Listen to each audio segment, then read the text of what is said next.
Hey, what's up, what's up, what's up, what's up, what's up? A gracious good morning to you good people. It's your girl KB. You know what I do and you know why I do it. It's Friday morning. It's 3:41 in the AM and it's January 23rd. I want to share something that I posted the other day. And then I'm going to get into what I'm going to say. And I'm going to share what I posted as, I want to say, a preface and a disclaimer. Okay? Rock with me.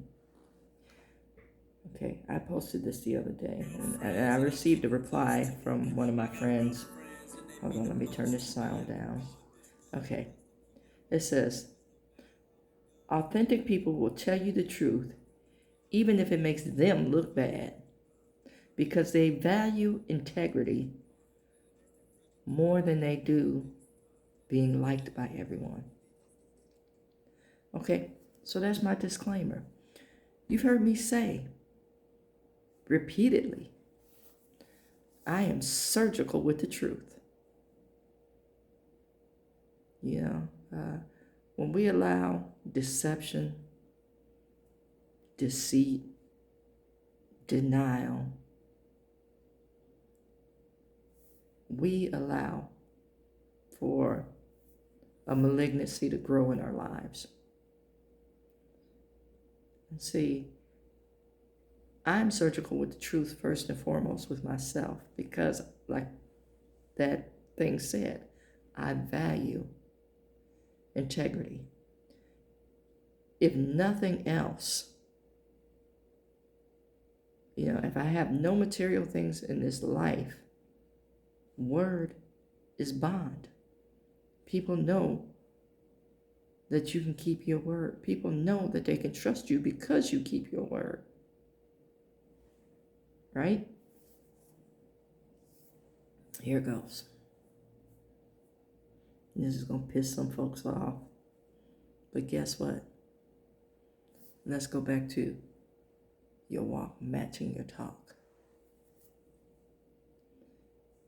And I'll come on here and I'll share how I messed up. My very first video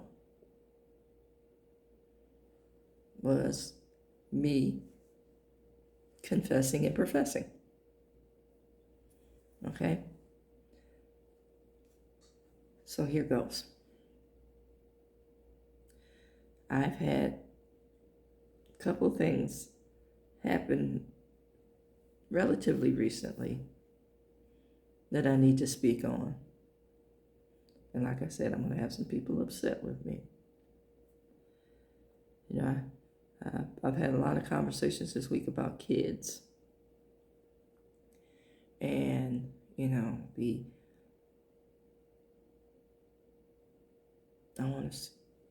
prevalence of racism. And a lot of people don't see it as racism because it is their norm. It's so deeply ingrained that they can't possibly think beyond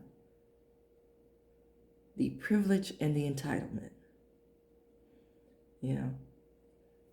People are calling me divisive because they can't possibly see or accept that the things that they've embraced as truth is not true. There has been a systemic whitewashing and devaluation of other people in other countries, other cultures. It's that mindset. If it's white, it's right. And white is a construct. Race is a construct. How do you operate as a collective, as a people? We have some things that we do differently. We celebrate things that, differently.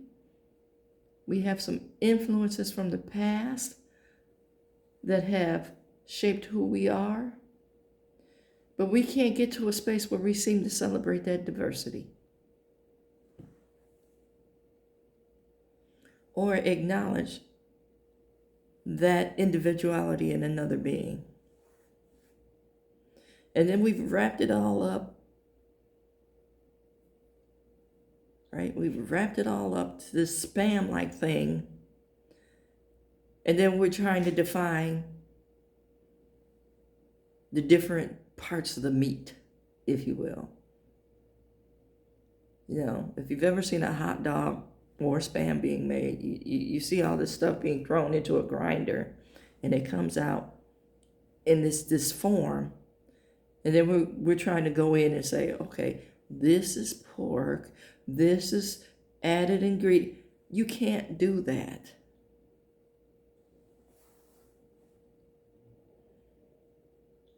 You've brought it together. Let's keep it together. But let's celebrate the individuality of this new creation.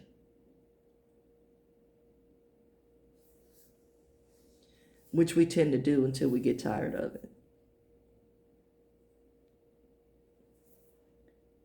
Anywho, this is also, I'm talking about kids.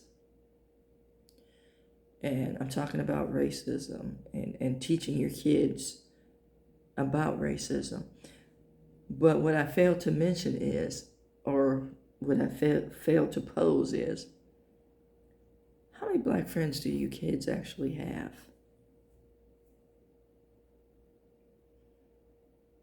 And I don't care where you live in these United States or these divided states.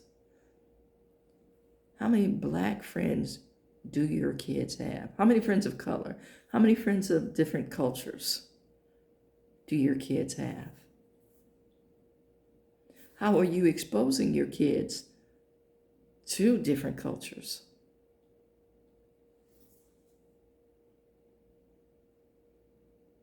Are you teaching them to be open? Or are they still living in these homogenized little communities that create these divides? See, we've made diversity a bad word. Then the other thing that I've noticed, and I fully understand, but I'm going to challenge people in their thinking. And the thing that I understand is, yes, we all get battle weary. Yes, we all get fatigued. And it's about finding that balance, you know. Finding your sense of humor, your sense of self, and your sense of purpose. And enjoying that. But also bringing that zest and that vitality back to the fight. Sometimes, yes, you have to check out for a little R&R. But you can't afford, or we as a people can't afford not to have every soldier present at various times on the battlefield. Not saying fight 24/7. That's not what I'm saying. I'm saying enjoy your leave, but know and come back to the fight that must be fought.